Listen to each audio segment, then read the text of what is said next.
Bonsoir à toutes, bonsoir à tous pour ce 20e live. Encore déjà nombreux. Donc ce soir, plein de choses intéressantes. Nous avons plein de choses encore à nous dire. Salut Philippe, salut Cathy, Thierry, Eric, Anto, Jacotte qui est là, Angèle. Vous êtes déjà bien nombreux. Merci pour votre fidélité. Ça fait toujours plaisir et toujours un plaisir avec GG et moi-même de vous retrouver. Vous savez, à chaque fois, on a travaillé pas mal encore cette semaine et là, on a fini cet après-midi. Il était 16 heures la présentation parce qu'on a encore ajouté. Donc, on a pas mal de choses à vous montrer ce soir. Donc, au sommaire, on va avoir l'étude des fiches Arsenal. Donc, la semaine dernière, on a fait les hommes. Donc là, on va passer aux dames. Et ensuite, on aura l'intervention exclusive, donc je les remercie par avance, de Gaëtan Mouvrou et de Valentin Saulnier, qui vont nous parler de leur arsenal et qui vont nous faire part de leur expérience. Donc, merci à eux de leur disponibilité. Et puis, ce qu'on a rajouté, on a rajouté aussi quelques, parce que ça a été une demande et je trouve que c'est très intéressant de voir un peu au niveau des professionnels, un peu leur compromis vitesse-rotation et quelle peut-être leur stratégie par rapport à ça. Voilà, donc un grand et long programme. Donc, ce qui était prévu, parler de l'environnement de la pratique. Là, on est un peu dans l'environnement de la pratique, mais tout le côté tactique qu'on verra plus tard, on prendra pas beaucoup de temps pour vous le présenter. Voilà, je vais accueillir mon ami GG. Bonsoir à tous et à toutes. Salut Merci de GG. vous retrouver. Je ne sais pas si vous êtes comme nous on est sous la neige. Il neige depuis cette nuit dans le nord. Ouais, donc vous avez beaucoup de neige, quoi. Bah, beaucoup, non, ça y est, ils ont salé, ça va mieux là. On se sent plus D'accord. en sécurité. Bon, ben, chez nous à Toulouse, ça va. Il a Ouais. fait, il a fait un peu gris, mais il a fait soleil aujourd'hui. Donc, comme je disais, mon programme, hein, on a terminé tout à l'heure à 16 heures. On s'est pas arrêté, mais pour vous, puis ça nous pose vraiment pas de soucis. Alors, ben, on va tout de suite aborder le sujet, notamment avec les fiches de ces dames, vu qu'on a fait les hommes la semaine dernière. Et puis, bah, on va commencer par, parce qu'il me semble que je l'ai vu, oui, Cathy est avec nous. Donc, eh ben, écoute, on va commencer par sa première fiche d'Arsenal. Je remercie les personnes qui ont bien voulu nous envoyer. On en a reçu pas mal. On en avait un peu moins pour les filles, puis on a fait une petite relance, donc on Ouais. en a, on en a retrouvé. Alors, je vais le mettre en grand écran pour qu'on voit mieux. Alors, Cathy, elle a quand même pas mal de boules, d'après ce Ouais. qu'on ce qu'on ce qu'on peut voir sur l'écran. Alors, elle a une vitesse qui est de 23,5 avec un nombre de rotation qui est de 150 tours minute. Donc, elle est équilibrée, hein, GG. Donc, Oui. dans le 3. En- Elle est en 3 en vitesse et en 3 en rotation. Et donc, rare chez ces dames, elle a quand même une uréthane, Catherine. Ouais, une vieille fanatique BTU qui est pas une boule très agressive. Bon, c'est bien, hein. Ouais, par rapport aux uréthanes qui peuvent sortir maintenant. Voilà. Et donc, elle a 4 asymétriques, 5 symétriques, et en surface, elle a de tout, en fait. Elle a uréthane, elle a 2 pearls, elle a une hybride, elle a 5 solides. En RG, elle a aussi un bas, 5 moyens et 3 élevés, différentiel de bas, moyen et 6 élevés, et dans les asymétriques, 3 moyens et un élevé pour les intermédiaires. Donc, voilà, c'est un arsenal qui est complet. Je pourrais juste peut-être ajouter qu'il y a un petit peu trop de boules à mon goût. Alors, ce Voilà. que j'ai pas très bien compris, ce que tu peux nous expliquer, GG, c'est ce que tu as mis en jaune, en fait. Un Alors, bis, en deux bis fait, et cinq bis. elle a elle-même mis en jaune. son sac d'entraînement. En fait, ce que j'ai compris, c'est que c'était 3 boules qu'elle utilisait à l'entraînement et un sac qu'elle emmenait quand elle se rendait dans un bowling qu'elle connaissait pas. D'accord. Ok. C'est un sac complémentaire. C'est pour ça que c'est 1 bis, 2 bis et 5 bis. D'accord. Ok. Placement des boules. Ok. Et donc, ces boules sont assez récentes, ce qui est plutôt bien, Ouais. c'est plutôt une bonne chose. Et puis, alors, sur la proposition des boules de référence, et donc on leur a envoyé un questionnaire pour savoir quelles difficultés, quels besoins ils avaient. Toi, tu conseillais donc son Ouais. Ebonite Omni solide qui est stable et prévisible. Voilà, malgré que ça soit une asymétrique, elle est quand même très stable. D'accord, ok. Et donc elle avait des difficultés sur les huilages plutôt très huilés et des huilages longs. Voilà, donc Donc, elle a la UFO Autogrip qui est une boule très agressive. Donc au besoin, il faut la mettre au 1000. Hein, ouais, parce qu'actuellement elle est au 2000, ouais, c'est ça. voilà. Donc ça devrait lui permettre de jouer sur des conditions très huilées. Et puis sur les huilages longs, elle a une asymétrique. La Pitbull Bite, en la mettant au 2000, elle pourrait aussi la faire passer sur, ouais, peut-être en la reconditionnant, hein, parce que elle est dans son sac d'entraînement, donc il faut peut-être la reconditionner. Hein. Ouais, ouais. Alors après, tu disais qu'il pouvait peut-être lui manquer une urétane moins agressive pour les pistes sèches, Ouais, parce que la, la BTU, la Pitch Purple, elle est vraiment très agressive. Hein. la pitch purple, pardon. Oui. Ouais. Ouais, la Pitch Purple est très agressive. Plutôt utiliser sa BTU, mais en la reconditionnant aussi, bien sûr. Mais là, après, son arsenal, il est assez complet. Et là où elle peut jouer, je ne sais pas si tu le fais, Cathy, mais c'est peut-être modifier les surfaces Voilà.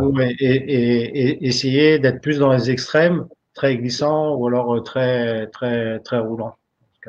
Parce que ça, les finitions que je vous ai mis là sur la fiche, c'est les finitions d'origine.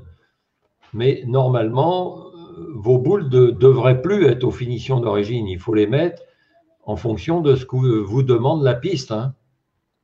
Hum. Ne vous préoccupez pas de savoir si vous allez pouvoir la remettre à l'origine ou pas. Ce qui compte, c'est que ça convienne avec les conditions auxquelles vous êtes confronté. Tout à fait. Euh,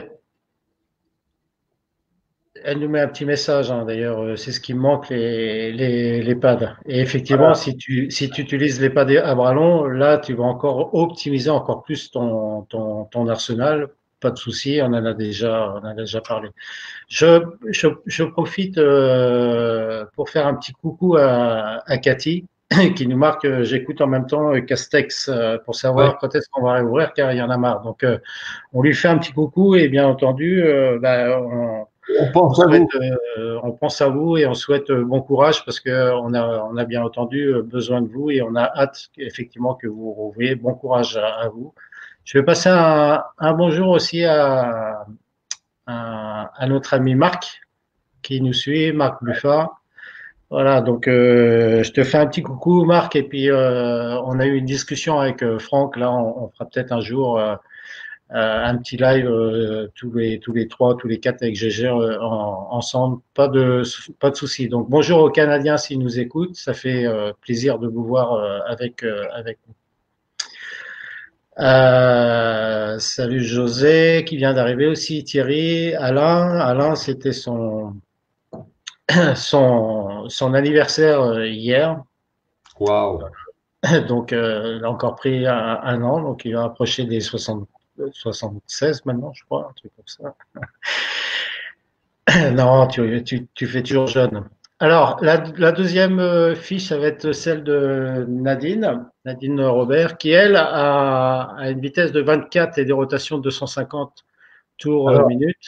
il faut dire aussi que en fait, c'est quelque chose que j'ai évalué par rapport à ce qu'elle m'a dit,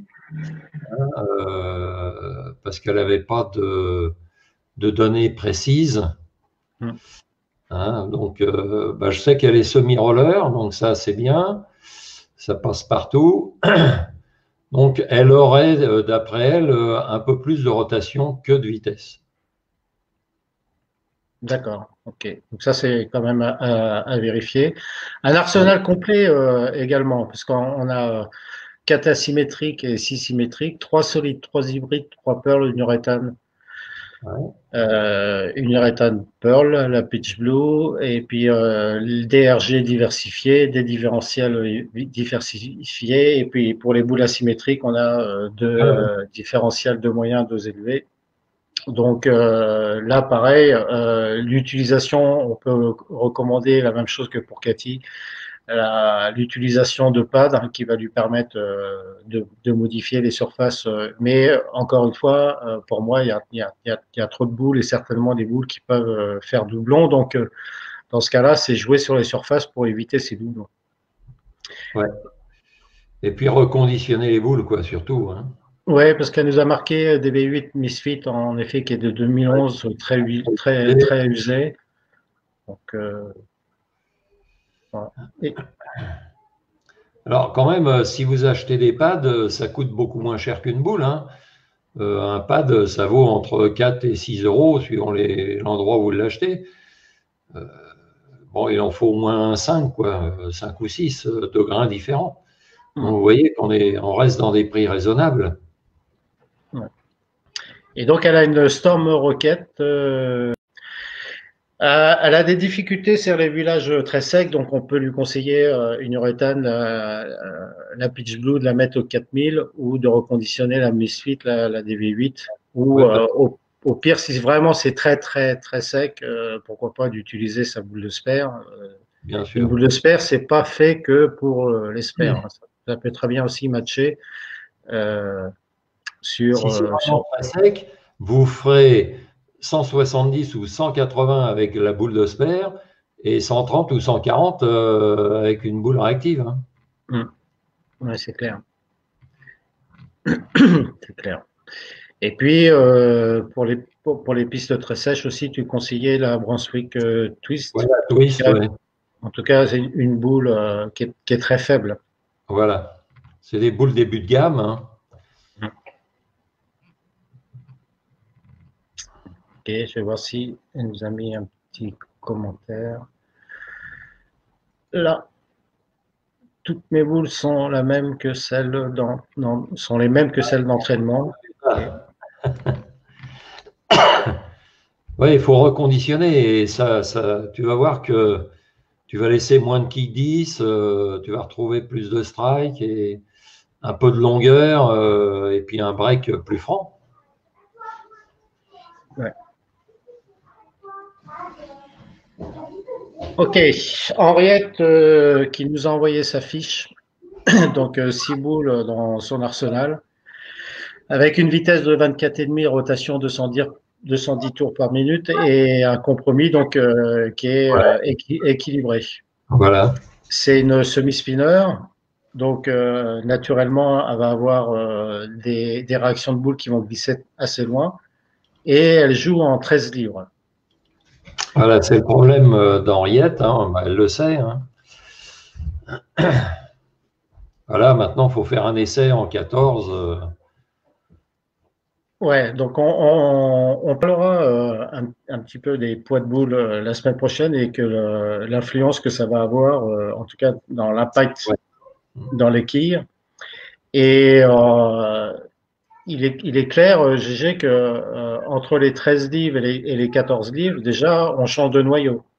Voilà, et on change complètement les RG. Hein. Vous voyez que là, elle n'a que des RG élevés du fait qu'elle n'a que des 13 livres. Ouais, Donc, rien que le fait de passer en 14, déjà, bah, au lieu de 2,630, vous allez vous retrouver à 2,530 ou 540. Au lieu de 2,590, on va se retrouver à 2,510. Hein, c'est vraiment, ça fait vraiment une grosse différence, quoi. Hein. ouais, tout à fait. Donc, elle va augmenter, comme on a mis, ses formes de réaction. Et sa problématique, comme elle nous disait, elle laisse beaucoup de quilles de coin. Voilà. Avec les 14 livres, elle devrait augmenter sa scorabilité du fait que les quilles de coin devraient disparaître. Donc, ce qu'on peut lui conseiller comme une proposition de boule de référence, c'est la Cutting Edge, une boule symétrique, Ouais. mais de la mettre au Ou 2000 avec 2000. une surface 2000. Lui remettre Et, un coup de 500 et un coup de 2000. ouais. Et difficulté sur les villages. Alors, un village spécifique, c'est le Montréal. Elle m'a dit qu'elle avait des problèmes sur le Montréal. Donc après, hormis le choix de boule à jouer sur le Montréal, il y a pas de, il y a pas de boules miracles qui vont aller sur tel type de village, tel type de village. Il y a aussi une stratégie de jeu et comment on va commencer la ligne de jeu et comment le village va évoluer et comment on va suivre l'évolution du village. Donc, on lui conseille de commencer par des lignes de jeu toutes simples, par 9-9, 10-10, donc plutôt en ligne, avec une boule, avec la cutting edge, là, qui est une boule symétrique et qui va se stabiliser pour pouvoir lire la piste. Donc, une boule plus agressive si jamais ça manque de finition, une boule donc avec un différentiel plus élevé, une boule moins agressive si vraiment la finition est forte. Mais ça dépend pas du village. Surtout Ça que là, dépend. c'est spécifié Montréal, ça va dépendre de la surface de la piste, si elle est agressive ou pas, si c'est du Brunswick, de MF, des pistes usées ou pas, quoi. Puis après, Ouais. on va monter légèrement en décalage parallèle, puis ouvrir. Enfin, au départ, ouais, elle peut faire du parallèle, mais après, elle sera obligée d'ouvrir quand même. Ouais. Donc, ben, on lui conseille de passer en 14 livres. Donc, bon, j'aurai certainement l'occasion de la voir quand les bowling vont rouvrir parce que elle est sur Toulouse et puis étudier son jeu, ce sera une bonne étude de cas. Et puis aussi peut-être une boule pearl symétrique si vraiment elle est trop violente, la mettre au 4000. Mais dans un premier temps, effectivement, le mieux pour elle, ce sera en 14 livres. Là, elle nous écoute pas là ce soir parce elle a de la chance, elle est au soleil hein, Ouais, ouais. Sous les palmiers. sous sous les palmiers. Ouais. Voilà. Et puis une dernière fiche qui est la fiche de Catherine Pou, qui joue en 15 livres, 22 km heure, 229 tours par minute. Donc là, elle a un compromis de 2 sur 4, c'est-à-dire qu'elle a plus de rotation que de vitesse. Voilà, donc elle a une vitesse un peu faible.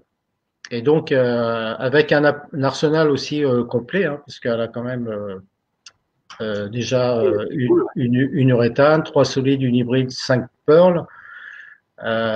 Donc les 5 pearls, c'est certainement des choix qui sont dus au fait qu'elle n'a pas beaucoup de vitesse. 3 Voilà. asymétriques et 7 symétriques. Donc là également, c'est un bon choix d'avoir plus de symétrique quand on a plus de rotation que de vitesse. Et puis des RG si bas. Alors Par contre, avoir avoir ça correspond pas avec son manque de vitesse. ouais, d'avoir des RG bas, c'est pas très judicieux. Et quatre différentiels élevés, bon après quatre différentiels élevés, ça peut le faire, mais si on a des RG plutôt moyens ou élevés. Voilà. Donc Catherine, comme proposition de boule de référence, la radicale bonus au lieu de la fugitive pearl. Alors elle aime bien la fugitive pearl, mais comme on disait avec GG, en règle générale, bien entendu, on déconseille de commencer avec des pearls. On va plutôt chercher à avoir des surfaces qui sont satinées ou solides, de façon à pouvoir lire la piste facilement et de créer de la stabilité. Donc une proposition, la radicale bonus symétrique au 500 2000.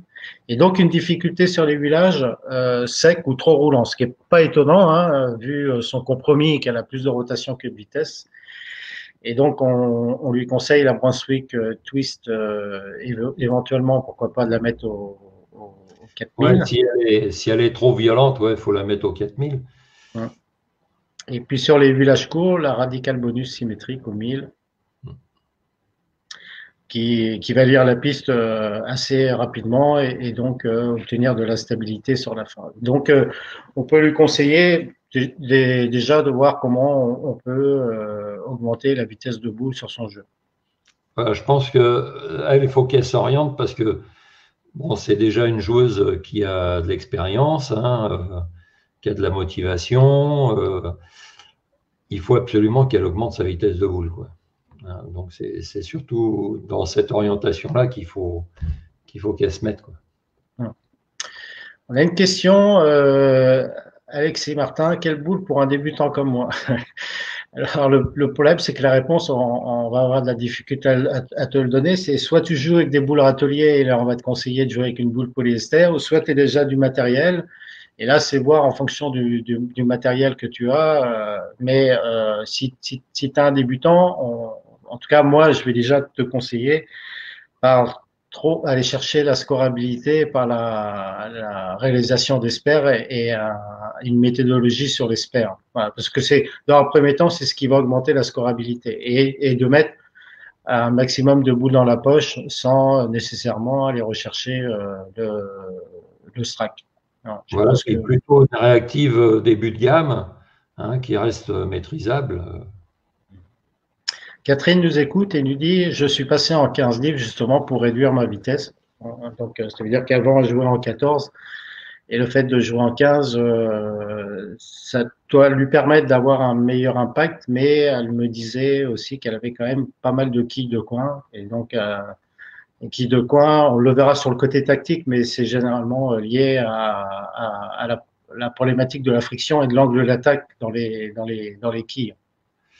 Alors aujourd'hui, réduire sa vitesse, on est des fois obligé de le faire à cause du terrain ou de l'évolution des conditions de jeu, mais je pense que c'est pas une bonne idée. Hein, les pistes sont de plus en plus usées, les boules sont de plus en plus agressives, donc il faut un support vitesse suffisant, au contraire. Hein. Hum. Faut pas baisser la vitesse. Hein. Là, c'est intéressant d'avoir la vitesse.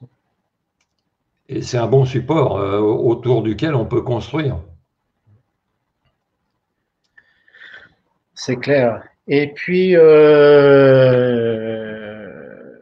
ben, on va passer à nos invités. Je vois que Gaëtan est arrivé, donc on va l'accueillir. Voilà. Salut Gaëtan. Bonjour tout le monde. Salut Gaëtan. Alors, Alors, je ne sais pas où tu es, Gaëtan, mais on est un peu décalé, donc on va essayer de s'organiser au niveau de la prise de parole, parce que je crois qu'on a un petit décalage entre nous. oui, D'accord. Comment ça va? bah, ça va bien, très bien. Ouais. On attend Bon, la réouverture. ouais, c'est un peu, un peu compliqué. Je vois que tu te laisses pousser la moustache. T'es tout beau comme ça avec la moustache. Impeccable.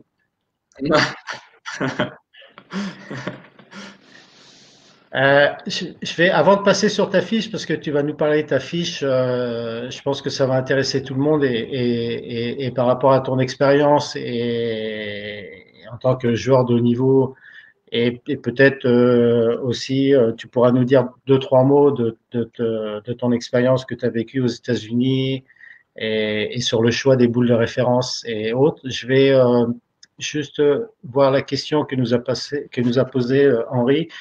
Est-il mieux d'avoir une 16 livres en boule de spare alors que je joue en 15 pour plus de stabilité, car je vois souvent ma 15 en spare breaker? C'est qu'elle a usé. Ouais, donc si c'est une boule de spare, déjà, si tu une boule en polyester, il n'y a aucune raison qu'elle break et passer en 16 livres, avoir un écart de points entre la boule de spare et en 15, c'est pas très judicieux. Surtout que, ouais, enfin, ça fait des écarts qui peuvent après avoir une incidence sur le premier lancer. Mais en 15 livres, si tu as une boule de spare en polyester, si vraiment elle break, bah, comme dit GG, tu la resurfaces et puis tu la repolis. Mais au moins, si tu joues avec une 15 livres, avec une boule de spare en polyester, il n'y a aucune raison qu'elle break. Ouais.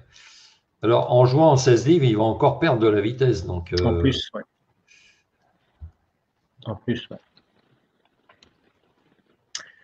Ok, donc bah écoute, on va présenter ta fiche, Gaëtan, et puis tu Ok. vas nous en parler. Hop, je vais la mettre en grand pour que tout le monde la voit. Alors, bien entendu, tu as beaucoup plus de boules que ça parce que toi, tu es sponsorisé par Global. Donc, tu nous as mis Exact. ce que tu avais récemment, donc les 2019. Donc, toi, tu as une vitesse de 27 km heure, rotation 460 tours minute. On a repris un peu aussi les données dont tu nous avais envoyées, mais on a repris les données qu'on avait eues sur le stage du collectif France avec le Specto notamment. Et donc, tu aurais un compromis avec plus de rotation que de vitesse. Tu as deux asymétriques, cinq symétriques. Donc là, tu vas nous expliquer pourquoi ce choix. Quatre solides, deux hybrides, deux pearl ou uréthane. Les Zéro. RG, zéro uréthane, pardon, Vas-y, dis-le. parce que tu n'aimes pas les uréthanes. 4 RG bas, 3 élevé, différentiel, Exact. tu as, 0 de différentiel bas, tu as 6 moyens élevés, et sur les boules asymétriques, un bas, un moyen. Alors, parle-nous un peu de ta fiche, Gaëtan. Alors, moi, ma fiche, alors pour revenir, les uréthanes, je suis pas un grand fan. J'en ai quelques-unes en stock, entre guillemets, mais je suis pas un grand fan parce que je les maîtrise pas très bien. Je préfère plus jouer avec des boules réactives que des uréthanes. Euh, Après, ma fiche, comment je construis mon sac, en fait, il part assez simple. Je pars de base qu'il me faut deux solides, deux hybrides, deux pearl. Donc ça, c'est ma base du sac. Et après, il me faut une symétrique et une asymétrique de chaque. Je pense qu'il y avait une petite erreur dans le truc. J'ai compté trois asymétriques, moi. Je pense que tu as dû en oublier une, mais c'est pas grave. Et en Ouais, plus, il y en a une autre boule qu'à mettre dans le tableau aussi asymétrique. Donc, ce qui fait que mon sac est équilibré comme ça. Et après, j'équilibre souvent avec ma distance pin PAP pour faire rouler les boules plus ou moins tôt.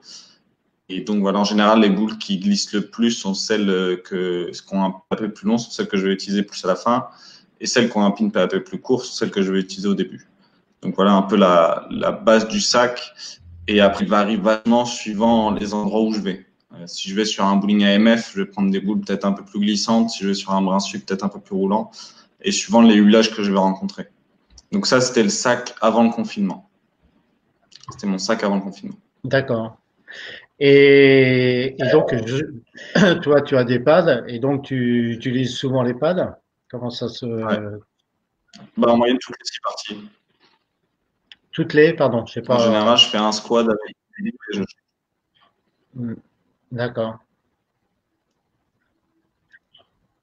Donc là, on n'entend plus. Ouais, on t'a pas entendu, Gaëtan.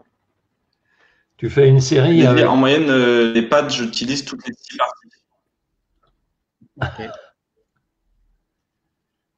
Ok. On a un petit peu le mal avec ta connexion, Gaëtan. Ouais. Je sais pas si les gens qui nous suivent Ouais, t'entendent.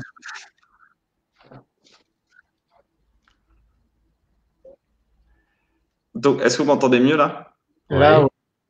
Est-ce que tu ponces beaucoup les boules? Toutes les 6 parties. Voilà. Et est-ce que tu joues plus avec des boules poncées, des boules satinées ou des boules polies? En fait, moi, je suis quelqu'un qui aime beaucoup les boules roulantes maintenant. Ce qui fait qu'en général, les pads que j'utilise le plus souvent sont 500 et 1000. Et sur mes boules Pearl, les boules seront 2000 en moyenne, voire 1000. Mais je mets rarement dessus. Ce qui fait que je suis souvent avec des boules poncées, quoi. J'ai aucune boule qui est sortie qui est comme quand je l'ai acheté. Aucune. En général, quand la boule, je lance 3 boules avec, histoire de dire que bah, j'ai lancé 3 boules et je change de surface directement. Ben, c'est intéressant ce qu'il dit, Gaëtan, parce qu'en fait, dans le bowling français, moi, ce que je vois la plupart du temps, ce qui m'agace un peu, c'est qu'il y a trop de joueurs qui jouent avec des boules très polies.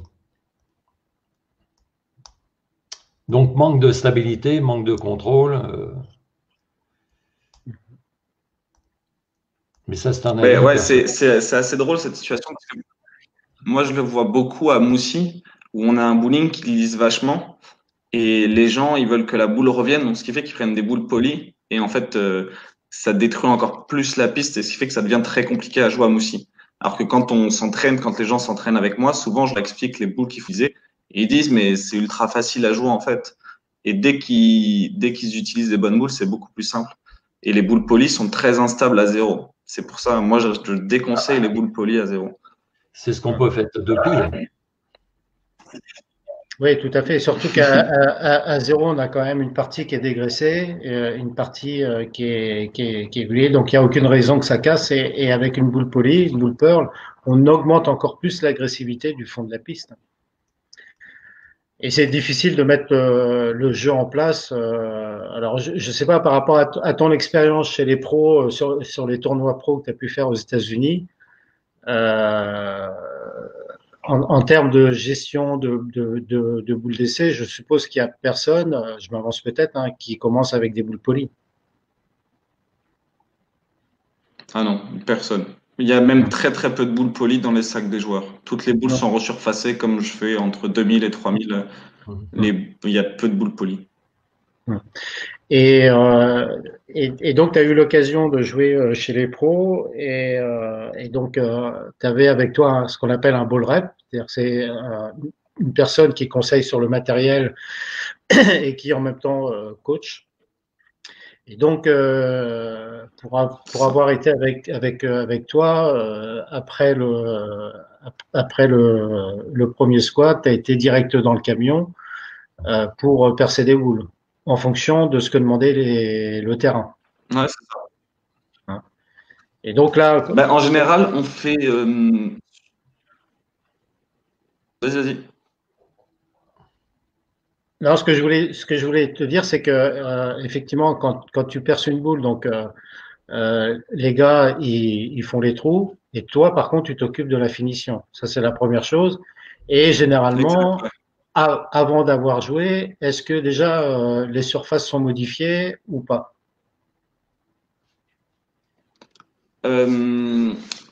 Alors, ça dépend des cas, mais 90% du temps, on change la surface par rapport à ce qu'on a besoin sur la piste. Et après, on la change à 90% du temps encore quand on la réessaye. Donc, on modifie direct avant de la jouer et pendant. Ok. Ouais, tu approches la surface et tu après, affines après sur le terrain. Ouais, c'est ça. Et après, pour revenir sur les boules, en général, par tournoi, on en perce 3 par tournoi pour correspondre à ce qui va se passer. Et en fait, c'est souvent des boules qui vont faire 6 parties parce que c'est des idées qu'on a sur les types de jeux et types de trajectoires qu'on va avoir.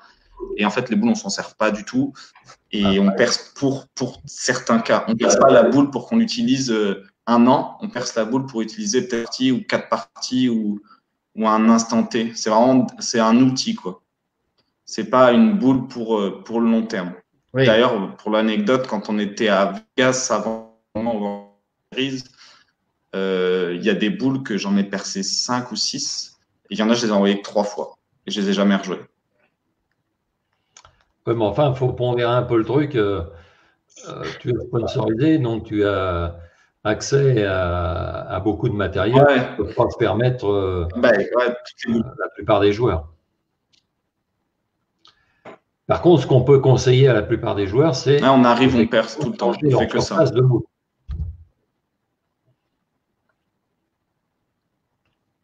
Ouais. Ce qui est ultra important. Parce que, un, ça va permettre de s'adapter aux conditions de jeu. Et de deux, ça entretient la boule à long terme. Alors qu'une boule qu'on ne resurface jamais, la boule va s'épuiser. Et voilà. Ça participe à l'entretien, tout à fait. On a une question je regarde le temps, parce que le temps passe et on est obligé quand même de gérer le temps. Rapidement, Gaëtan, comment fais-tu, Gaëtan, pour t'entraîner? Es-tu considéré comme pro? C'est-à-dire que tu as ta licence pro, mais comment tu fais pour t'entraîner? Ouais. Si tu peux répondre à cette question. Là, en ce moment, c'est assez calme. Je m'entraîne 2 à 3 fois semaine. Sinon, en général, j'ai beaucoup appris via le Pôle France sur le cadre d'entraînement. Donc, je m'entraînais via des cadres, via des exercices qu'on faisait au Pôle France. Donc, en moyenne, des sessions de 2 heures, 4 fois par semaine, dernièrement, depuis que j'ai déménagé sur Paris. Et là, en ce moment, bah, je m'entraîne, j'entretiens le jeu plus qu'autre chose. Après mes bases d'entraînement, ma base à moi, pour m'améliorer, j'ai une partie où je joue, je vais pas dire naturellement, mais où je joue là où ce que je fais le mieux. Et la deuxième partie où je travaille un point tactique. Et souvent, ce qui revient, c'est la vitesse. Je travaille beaucoup la vitesse moins, parce que c'est ce que je me suis rendu compte j'utilisais de plus en plus aux USA. Donc, j'ai beaucoup travaillé sur ma vitesse moins. Et après, des fois, je me mets des petits défis tactiques avec des boules. Voilà. En général, je prends que 2 ou 3 boules, pas plus. Mais des fois, même une. Mais tu as raison de le souligner. Voilà, la vitesse, c'est le vecteur le plus important pour s'adapter. Hein, c'est ce qui va jouer le plus sur la friction. Alain qui nous dit le problème avec les boules poncées, c'est que ça dégrade obligatoirement les têtes de piste. Donc attention si les têtes de piste ne sont pas gavées. Est-ce que ça bouge vite si on compare les tournois que tu peux faire en France, en EBT et chez les pros? Quelle va être la différence d'évolution? Est-ce qu'elle va être plus rapide chez les pros ou inversement? Ouais, elle est beaucoup plus rapide chez les pros parce que tout le monde joue au même endroit. Ouais. En Europe, elle est moyenne et en France, elle est très très lente. En France, il n'y a pas trop besoin de bouger en général parce que tout le monde joue pas les mêmes zones de jeu et la même répétition. Donc, ce qui fait qu'il n'y a pas trop besoin de bouger. En France, souvent, sur les derniers tournois que j'ai joué, je prenais une boule mat au 1000 et toute la série avec.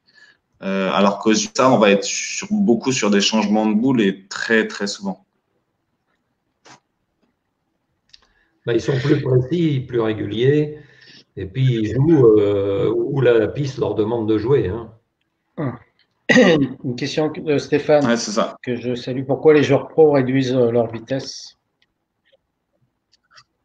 Alors ça, c'est une question, je n'aurais pas la réponse directe, mais moi, de ce que j'ai pu constater sur mon jeu, c'est qu'en réduisant la vitesse, ça laissait le temps à la boule de faire sa réaction. Parce que là,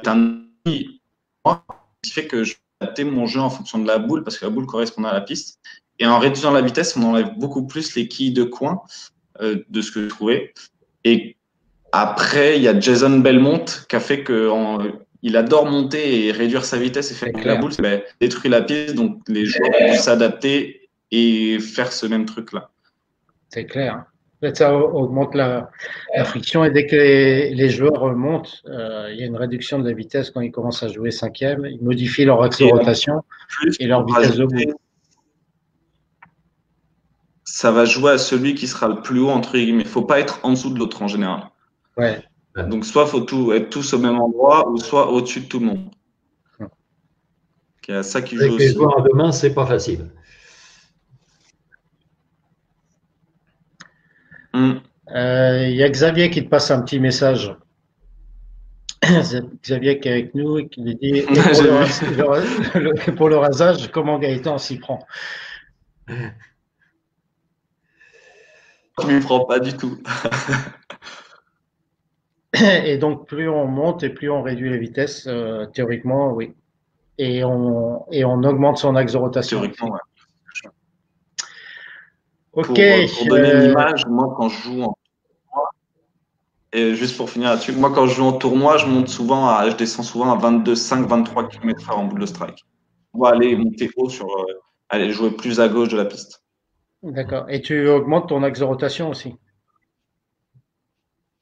Ça se fait assez naturellement, mais oui.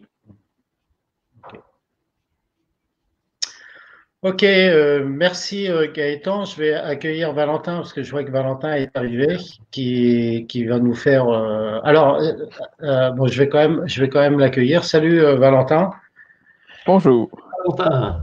J'avais oublié de te demander une question, Gaëtan, et que je poserai également à Valentin. C'est par rapport à ta boule de référence, parce qu'on a beaucoup parlé de la boule de référence. Et donc, quel serait le choix de ta boule de référence? Est-ce que c'est la même? Est-ce qu'elle change ou pas? Non, après, moi, ma boule de référence, c'est plus ma boule préférée qui passe partout. Donc, c'est l'ordonnance solide avec mon équilibrage qui ressemble à mon équilibrage préféré. Donc, c'est vraiment ma boule milieu de sac avec laquelle je commence en général.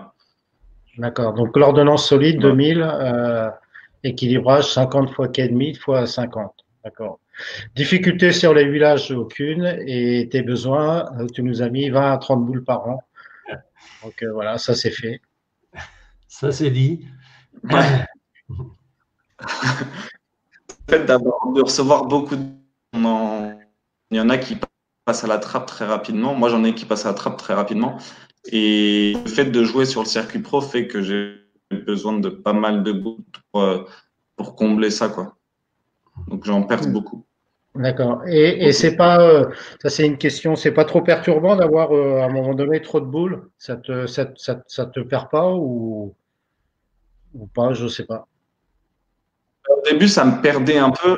Pour arriver à bien catégoriser les boules. Donc, après, il y a souvent il peut y avoir des exceptions, mais les boules sont faites pour certains types de moments dans la compétition. Donc, ce qui fait, non, j'arrive à m'y faire. En général, celle que j'aime pas, elle dure pas longtemps, quoi. Elle va directement à l'entraînement. Je prends celles que je préfère et celles que je trouve qui sont mieux. Donc, je pars à 9 la boule de spare, pas plus. Ok. Merci Gaëtan pour ces informations qui ont été riches. Je pense que les gens Ouais, c'est super. C'est ont super parce apprécié. que ce qui est hyper important dans l'intervention de Gaëtan, c'est sa façon de gérer la surface de ses boules, qui est vraiment à l'encontre de tout ce qu'on dit en France, quoi, hein. Enfin, de tout ce qu'on entend. En Belgique, c'est pareil, hein. Il y a non, je crois qu'il y avait une question. Il y a pas de question. Que fais-tu des boules que tu n'utilises plus, dont aux écoles, si c'est le cas, je connais une école. Bah, s'il y a besoin, avec plaisir, j'en donne parce que je vais en donner quelques-unes dans pas longtemps. En général, ouais, je donne des collègues à moi où je les mets de côté, parce qu'il y en a que j'ai un souvenir ou je les jette, malheureusement. Ouais. Ok, salut Valentin. On va regarder comment ça va d'abord. Bah écoute, ça va bien. Merci. Tranquille. Toi, tu t'entraînes beaucoup, hein, je crois, par contre. Beaucoup, non, c'est pas ce que j'appelle beaucoup, mais en ce moment là, c'est 4 à 5 fois bowling, et puis quand je peux à la muscu, c'est une fois minimum. D'accord. Voilà. Donc, je rappelle quand même que Gaëtan et Valentin, du fait qu'ils ont le statut de haut niveau, peuvent aller s'entraîner sur le bowling avec l'autorisation, bien entendu, du propriétaire. Donc, ils ont une attestation qui leur permet, en cas de contrôle, de pouvoir justifier qui s'entraînent. Donc, c'est un des avantages d'avoir le statut Alors, je voudrais en de haut profiter niveau. pour dire qu'en Belgique, ils n'ont pas donc le statut de haut niveau et ils ne peuvent pas, même les joueurs de haut niveau, profiter de ça. Donc, il n'y a pas de statut de joueur de haut niveau en Belgique. Ouais. T'as le bonjour de Marc qui te fait Salut un petit Marc. coucou. Ah, il m'écoute, ça va me mettre la pression, ça. Hein. Alors, je vais revenir à ta fiche parce qu'elle était un petit peu avant. Voilà. Je vais la présenter à tout le monde. Voilà. Donc, bon, c'est pareil que Gaëtan, je suppose que tu as beaucoup plus de boules que ça. Tu nous as montré ça. Donc, tu as une vitesse de 28 km/h avec des rotations qui sont de 500 tours. Donc, tu as plus de rotation que de vitesse. En sachant quand même, en précisant que Gaëtan et Valentin sont capables de modifier leur vitesse en plus, en moins. Et donc que le compromis obligatoirement change. Bah, après, votre compromis rapport tour-vitesse, il est peut-être plus sur les rotations pour moi, mais quand on joue sur des championnats à notre niveau avec Gaëtan, enfin, on est quand même sur la moyenne un peu plus élevée, mais la moyenne quand même. Donc la Oui. plupart des joueurs de très haut niveau sont quand même sur une dominance de rotation. Ouais, faire on va le une voir rotation après avec les- selon vos critères. Ouais. On va le voir après parce qu'on a pris quelques références chez les pros et on reverra encore cela la semaine prochaine avec des joueurs comme Belmont notamment qu'on n'a pas mis et Kyle Trou aussi qu'on n'a pas mis qu'on verra la semaine prochaine. Je vais en profiter parce que sinon après je vais perdre cette question qui concerne Gaëtan mais auquel tu peux répondre aussi Valentin. Parce que vous êtes sponsorisés tous les deux. Question pour Gaëtan, le fait d'utiliser uniquement des boules de chez Global pose-t-il des difficultés sur son jeu? Donc, peut-être que le fait d'avoir une seule marque, est-ce que ça peut poser une problématique ou pas? Gaëtan? Sincèrement, ouais, ça en pose une sur certains moments. Il y a des manques sur les boules, hein, il manque quelques boules des fois. On n'a pas l'avantage d'avoir plusieurs marques pour pouvoir combler les manques de la marque. Donc il y a des manques dans la marque, donc ce qui fait que ça, des fois c'est un peu problématique, mais sinon après on s'en sort vu la quantité de boules que je peux percer, j'arrive à le combler avec ça. Mais normalement je devrais pouvoir jouer Storm et Rotogrip cette année, donc ce qui fait que ça pourra être plutôt cool. D'accord. Tu vas pouvoir jouer Storm et Rotogrip parce que ça va fusionner. Pourquoi? Ah, c'est déjà. Alors en fait, Global a été racheté par Storm il y a Hein. 5 ou 6 ans et ils ont fermé la production dans l'Utah. Okay. Et maintenant, ils ont fermé la production à San Antonio, pardon, et maintenant ils produisent dans l'Utah avec Storm pour développer Global qui était un peu seul. Donc, ce qui fait qu'ils ont réuni les 3 marques. D'accord. Donc, plutôt une bonne nouvelle. Ouais. Valentin, pour toi, la même question? Le fait d'utiliser uniquement des boules. Alors, toi, tu es sponsorisé par quelle marque, Valentin? Par Rotogrip en premier et Storm, du coup, par rattachement. D'accord. Donc, je peux verser une boule qui sort de chaque marque. De manière, enfin, il m'envoie une boule de ça, puis après, je peux acheter en appoint, si je veux, mais dans ces marques-là, bien sûr. Oui, tout en restant dans la marque. Et donc, non, enfin, moi, on en a déjà beaucoup trop, enfin, honnêtement, c'est sans faire le mauvais riche, mais ouais, on en a quand même déjà pas mal, et oui, il y a bien moyen de s'en sortir. Alors, tu nous parles un peu de ta fiche, les choix que tu fais par rapport à ça, le choix de ta boule de référence.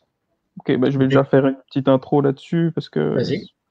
parler sur ma fiche Arsenal, il faudrait mettre un peu de contexte. Là, c'est un Arsenal sur 7 boules. Donc, tu m'as demandé d'envoyer un Arsenal typique que j'emmène. Donc, là, j'en ai choisi 7 parce que c'est ce qui, sur un nombre raisonnable de boules, c'est ce qui balaye le plus les possibilités que je vais rencontrer. Mais que moi, quand je crée un Arsenal pour un événement, il est basé à la base sur les cas d'utilisation. Donc, ça va être, est-ce que ça va être, va falloir que je puisse couvrir si c'est un village facile, médium, difficile, court, long, les volumes, si ça va s'assécher, les transferts, les transitions, enfin voilà, beaucoup de cas d'utilisation. Et donc, il faut qu'avec toutes les boules que je vais choisir, que je sois capable de jouer et de performer sur tous les cas de figure.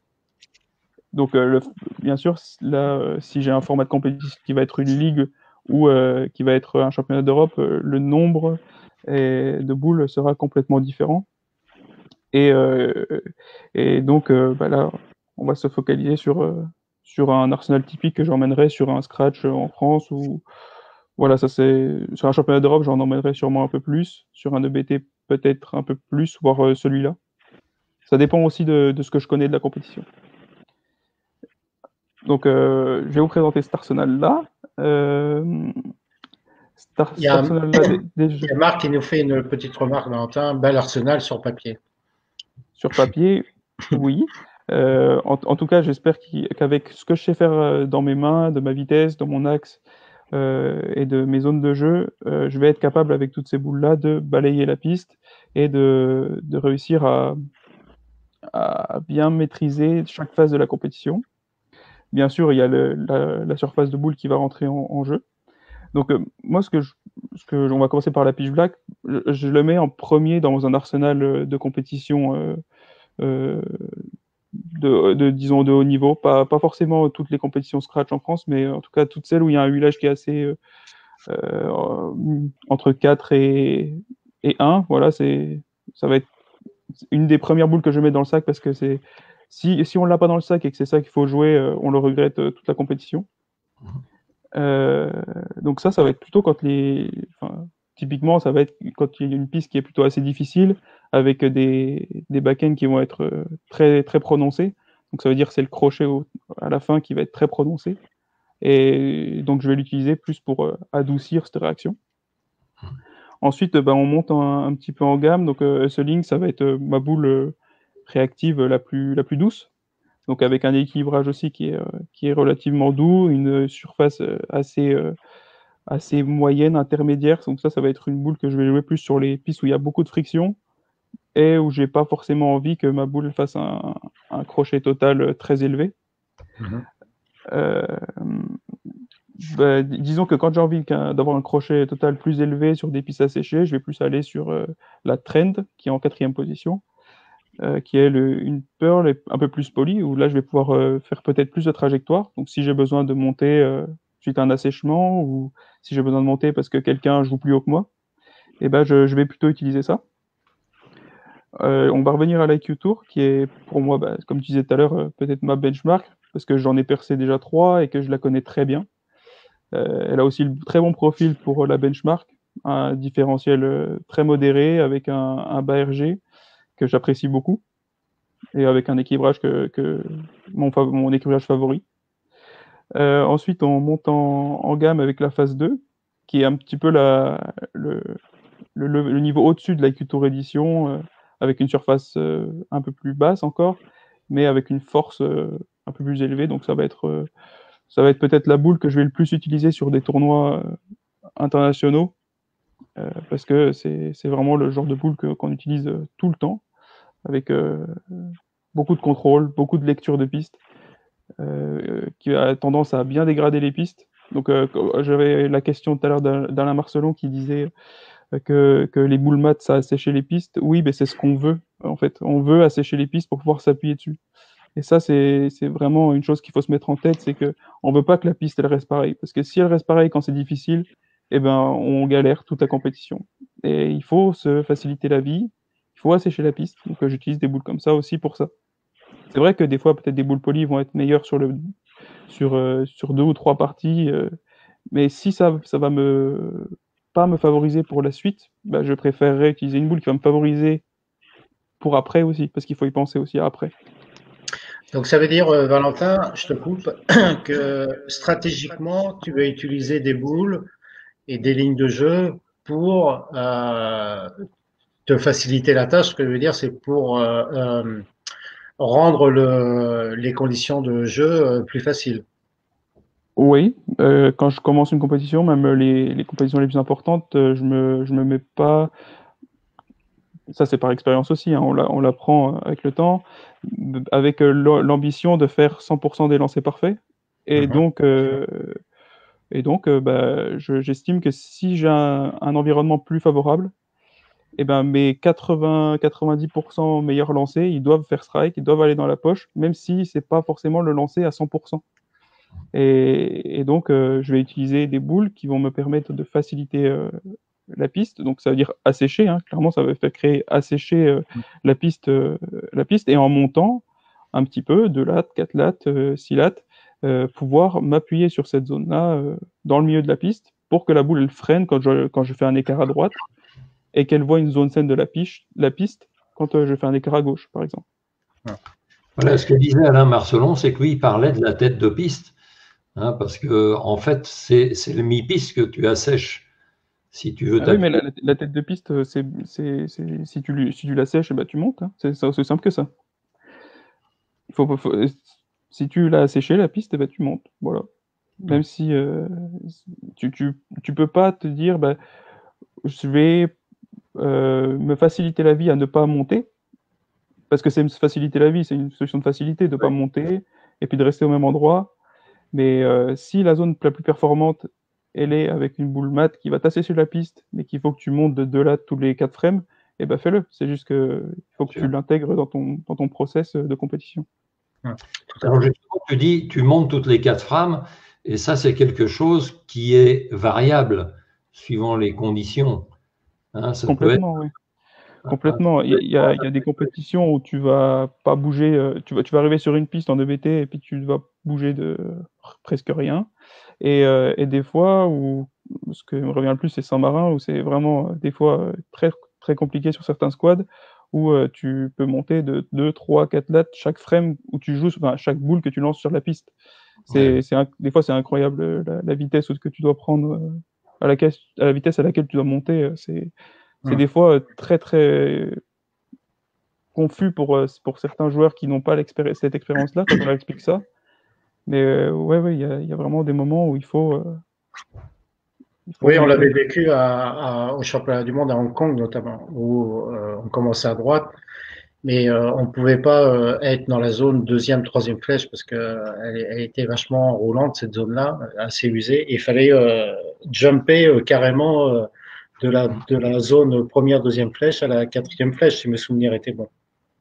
Bien sûr, mais ça en fait, pourquoi on en parle nous, mais que la plupart des gens vont peut-être être surpris pour ça, mais c'est qu'en fait, on le ressent pas sur des villages qui sont très faciles parce qu'il y a une telle quantité d'huile au milieu qu'on le ressent presque jamais. Ça. Les assèchements qu'on va avoir sur le milieu, la tête de piste, ils vont mettre beaucoup de temps à arriver.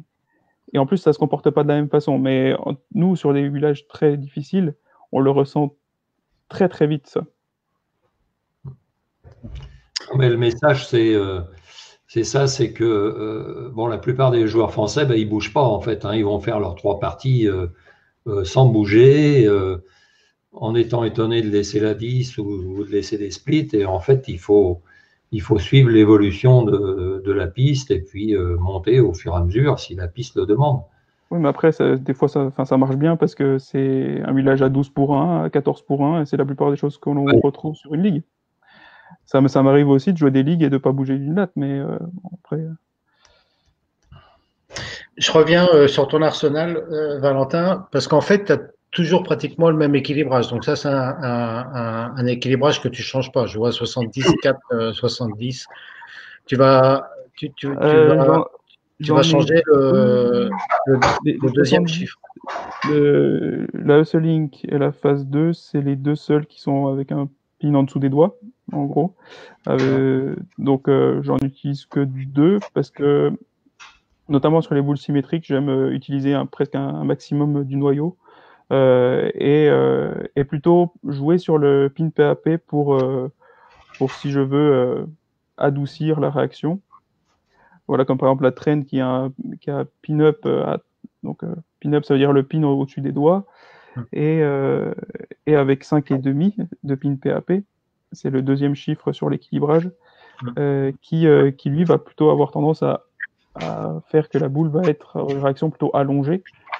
On va dire allonger la zone de la phase de transition. Et alors qu'une autre boule qui va être à 30 comme la Proton Physics, et qui est par contre à 4,5 de pin PAP, là on va mettre le noyau toujours dans une position très dynamique, en rapprochant le pin d'une position maximale de rendu de force de noyau. Ça va me permettre d'enchaîner sur une remarque de Marc qui nous dit typiquement ce qu'on va voir chez les amateurs par rapport aux pros, c'est les distances de pin PAP différentes. C'est rare de voir des pros avec des pins plus près de 4 du PAP pour les droitiers, bien entendu. Oui, c'est ça.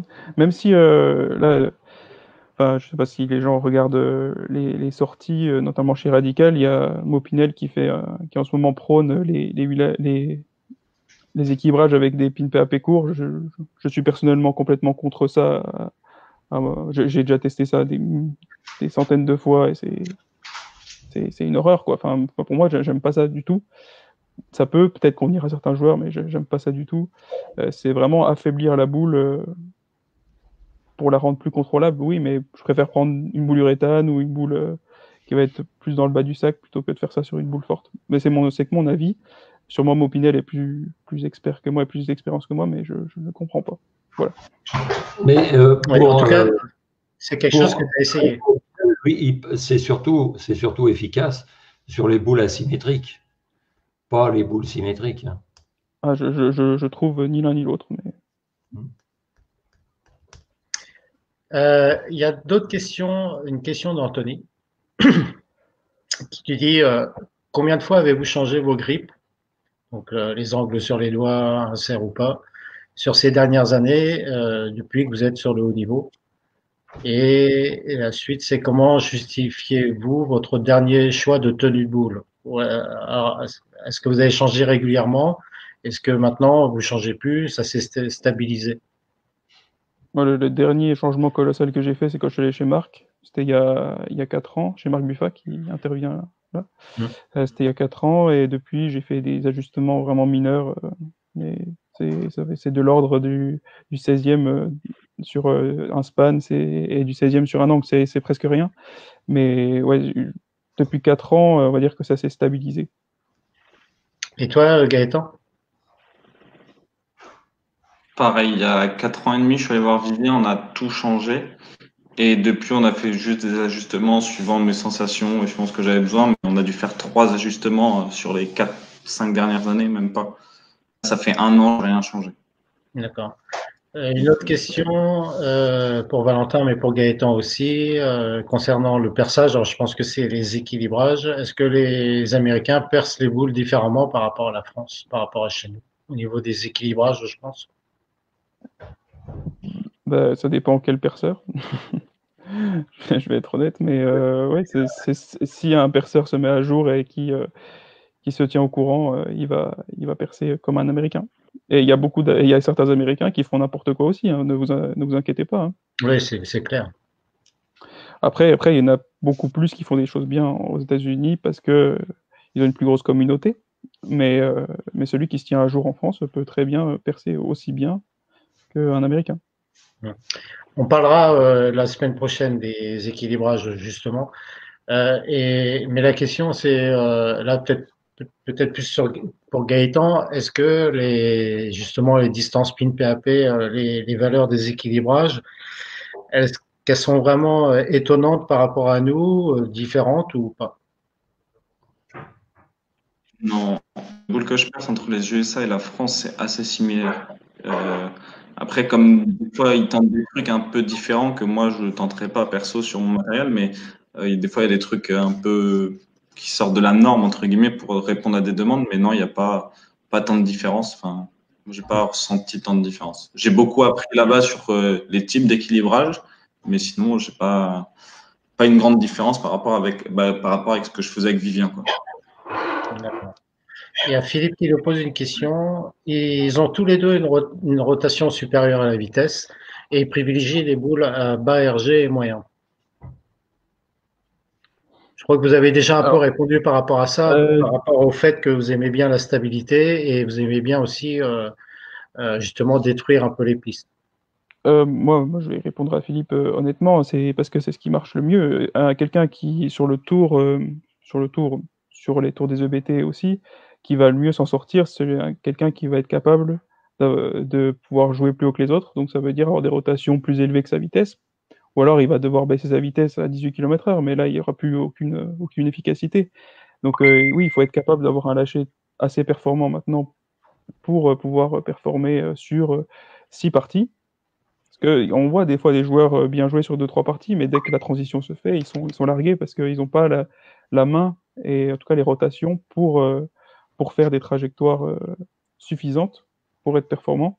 Et après, les boules RG bas et moyens, c'est ce qui marche le mieux dans les boules qui fonctionnent. Que la phase 2, l'IQ Tour, pour moi, c'est vraiment les deux meilleurs. Et après, il y a aussi, dans l'autre côté, RG haut, il y a plutôt l'Airode, mais ça va être plus mineur comme utilisation. C'est vraiment, on aura des utilisations moins courantes avec les boules à RG haut. Il faut peut-être en avoir une ou deux dans le sac, mais pas beaucoup plus, pour moi. Et toi, Gaëtan, ton choix d'avoir des boules à bas RG, c'est identique. Ouais, ça va être assez similaire. Après, global, on n'a pas beaucoup de différence sur tout ce qui est RG et tout. Donc, il y a ça qui joue. Mais non, après, ouais, c'est pareil. Et d'ailleurs, il y avait une question par rapport à ça Il disait, lorsque vous utilisez 20 boules identiques sur l'année, trouvez-vous des différences malgré le même perçage? C'est sûr que quand vous percez beaucoup de boules, et donc par moment, vous devez avoir des doublons. Est-ce qu'il parle de la même boule ou de la même boule? Genre, Ouais, 3 fois la tour ou 3 fois. Ah, bah oui. Je ne sais pas hein, ce que je comprends, mais. En tout cas, si c'est la marque, oui, parce que les marques font exprès de sortir des gammes très diversifiées. Mais après, si c'est que la même boule, oui, j'ai déjà vu des différences, notamment sur les Q-Tours. J'en ai percé 3 ou 4 et j'ai toujours eu une réaction différente au début, mais après, une fois quelques parties, ça s'est stabilisé. Je suis pas Gaëtan, mais. Oui, la même boule moi, les boules que je reperce en général, on va pas percer. Ouais, la même boule. Ouais. Donc moi, c'est l'ordonnance que j'ai fait. Et j'ai fait sensiblement le même équilibrage à chaque fois. Au début, c'est comme Valentin, un peu différent, mais à force de retoucher la coque, ça redevient assez similaire, quoi. Il y a une question de Gwendal qui nous dit: salut les pros, et prendre une boule plus douce sur les lignes de jeu qu'on vient d'assécher, est-ce que c'est faisable? Est-ce que ça match? Pour moi, c'est hors de question, parce que il faut que j'utilise l'assèchement que je viens de faire pour me faciliter la vie. Donc c'est hors de question de faire ça, parce que c'est vraiment de la fainéantise de monter. Ou peut-être de la peur aussi. Peut-être de la peur de changer de zone de jeu, mais c'est. Ou peut-être aussi après le manque de compétences, hein, tout simplement. Et Oui, mais ça coûte rien de prendre de latte à gauche et puis d'ail, quoi. faut apprendre à le faire, apprendre à s'entraîner Ne vous inquiétez pas, si ça a séché, les boules vont revenir. Ouais, on a toujours le peur de monter, que les boules ne reviennent pas. Ouais. Mais effectivement, commencer à jouer, par exemple sur la zone de deuxième flèche, bah, au bout d'un moment, comme disait justement GG, c'est qu'il va y avoir une évolution, la qui 10 va commencer à rester, et si vous insistez, vous allez avoir l'apparition de split, et le mieux, c'est de monter plutôt que de garder la même ligne de jeu, essayer de trouver la boule qui convient. Ça fonctionne pas. Gaëtan, par rapport à ça, cette question. Ouais, ça va être la même chose que si on attach la piste, c'est pour pouvoir l'utiliser derrière. Donc, ce serait un peu bête de jouer au même endroit avec une boule plus douce. Ouais. Donc, pareil, je serais dans le même optique. J'assèche et après, j'utilise ce qui a été asséché, quoi. Il y a peut-être un cas d'utilisation où on peut le faire, c'est quand c'est vraiment très très gavé. Enfin, gavé. Je parle d'un village très facile, où il y a peut-être beaucoup d'huile, où dès qu'on monte, on a peut-être plus de lecture du tout. Donc là, peut-être qu'il y aura une phase où on va devoir un petit peu chercher avec des boules peut-être plus douces, mais c'est vraiment le cas d'utilisation, le seul où ça m'arrive, c'est quand il y a 10 pour 1 de ratio et que je peux pas trop monter sans que ma réaction de boule soit complètement altérée, quoi. Ouais. Mais sur des villages classiques. Comme dit Nadine, il faut oser, si j'ai bien compris. Oui, il faut oser. Mais s'entraîner. Votre vie n'en dépend pas. Non, oser, c'est apprendre, c'est comprendre et c'est apprendre. Échouer, c'est apprendre. Et donc, plus vous allez échouer, plus vous allez apprendre et plus vous allez devenir meilleur. Il y a-t-il une différence entre le jeu homme et femme? Les hommes montent, les femmes descendent. Et Gaëtan, tu ne rajoutes pas descendre la poubelle. J'y ai pensé, mais je risque de me faire bannir de Facebook. Non, ce qu'on peut voir, on l'avait vu avec GG, notamment lors du premier confinement, sur l'évolution des villages chez les hommes et chez les femmes.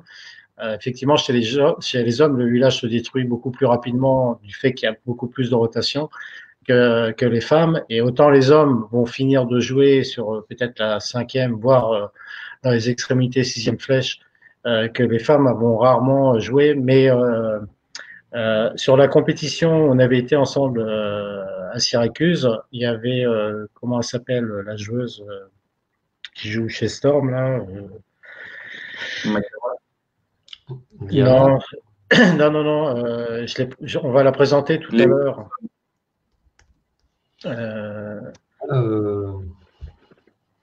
Liz Johnson.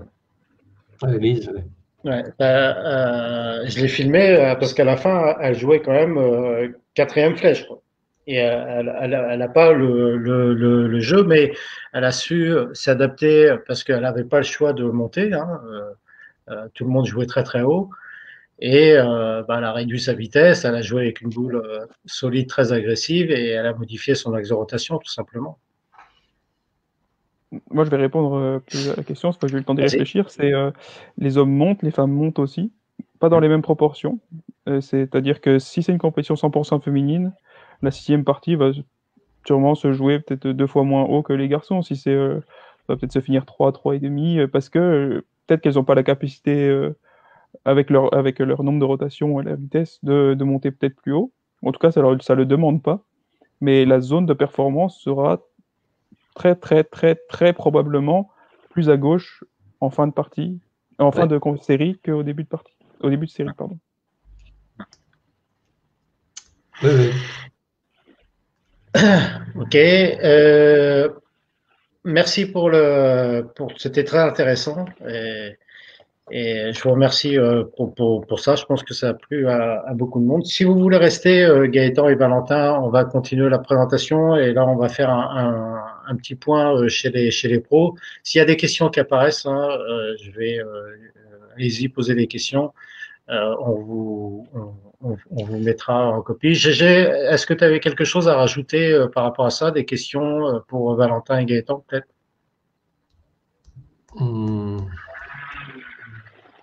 Non, ce que je voulais faire remarquer simplement, c'est qu'ils ont des compétences qui sont au-dessus de la normale, et donc forcément leur façon d'appréhender les conditions de jeu sont différentes, leur façon de faire leur arsenal aussi, etc. Oui, tout à fait. Ouais. Donc ça sort un petit peu du cadre qu'on avait fixé au départ pour les joueurs de ligue et les joueurs moyens. Voilà, des remerciements. Et donc, je vais revenir à ce fameux PowerPoint. Et alors, voilà. Et donc, on voulait vous parler que la relation qu'il peut y avoir entre les adaptations tactiques et l'arsenal. Alors, je sais pas, je vais revenir à mon écran parce que je ne sais pas si c'est comme ça. Voilà. Et donc aujourd'hui, il y a plusieurs adaptations tactiques par rapport à, comme vous a expliqué Valentin et Gaëtan, c'est que la piste elle évolue. Nous-mêmes, on va stratégiquement assécher la piste exprès pour faciliter les conditions de jeu et la scorabilité. Et donc, parmi les adaptations tactiques les plus utilisées, il y en a d'autres, hein, bien entendu. On en a noté 3 principales qui sont les lignes de jeu.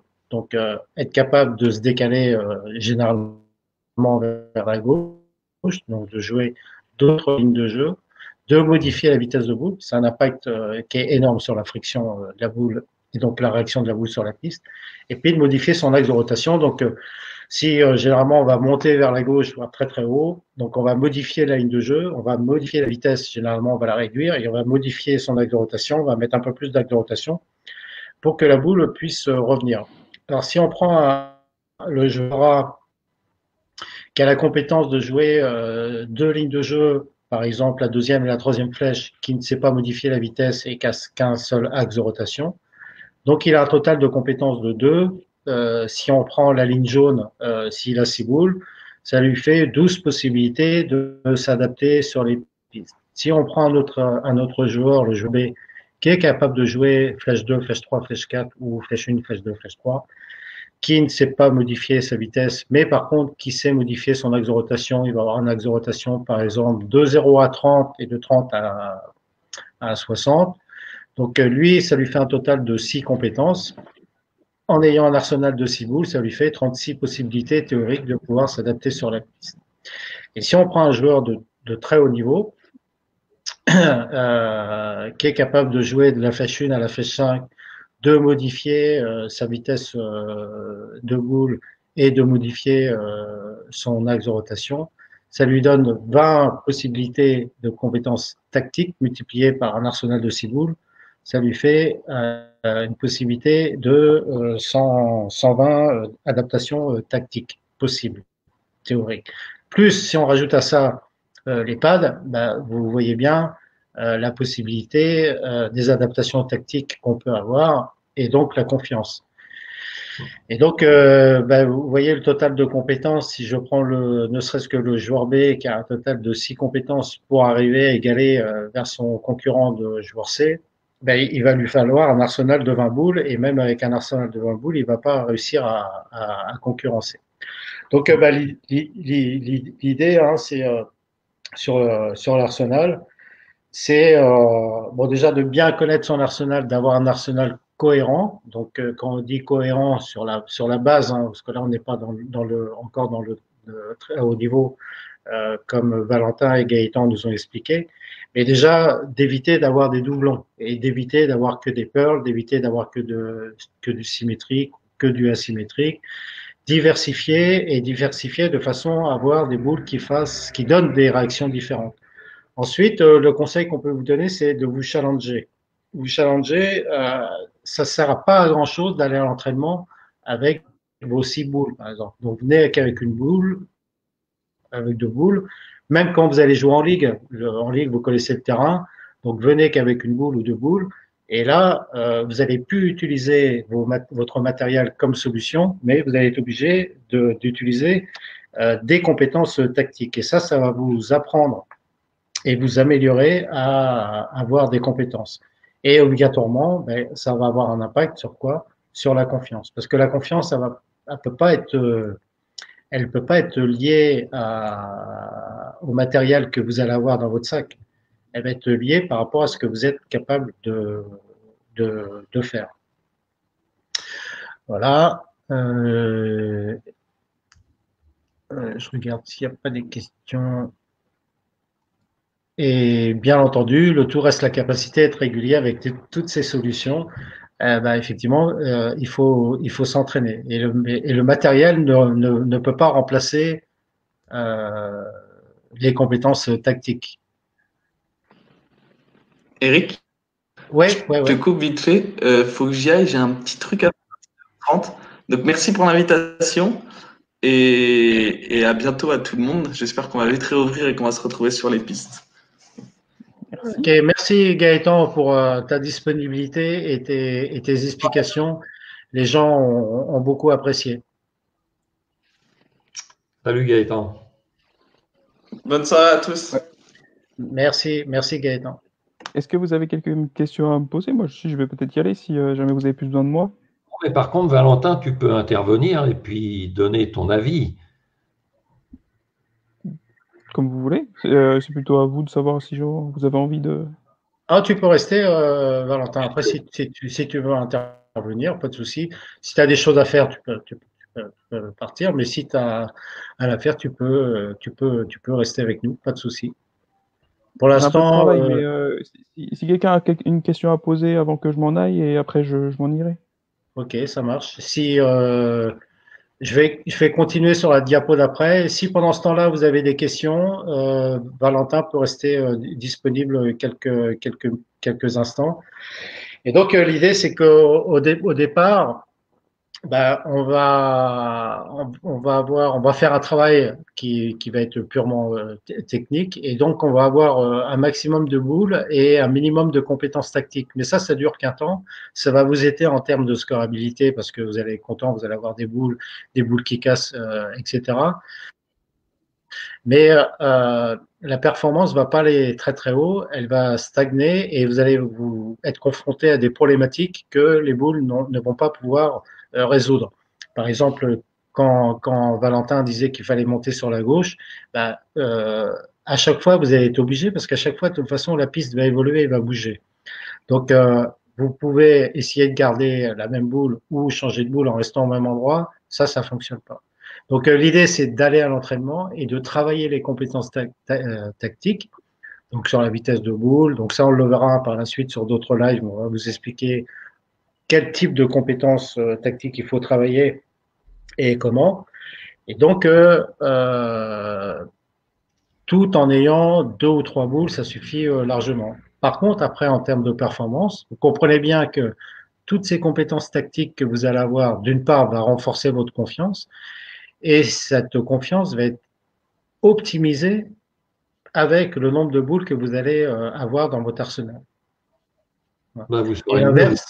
l'inverse ne fonctionne pas. C'est-à-dire que la boule ne peut pas remplacer le fait que vous n'allez pas pouvoir modifier votre axe de rotation, le fait que vous n'allez pas pouvoir monter la ligne de jeu. Ça ne marche pas comme ça. Les boules, c'est hein. Alors, je vais vous poser la question à Valentin. Quand tu t'entraînes, Valentin, tu utilises combien de boules? En ce moment, je tourne sur 2-3 boules. En général, enfin, j'ai une boule pour pour caler ma technique, ce que je travaille en ce moment.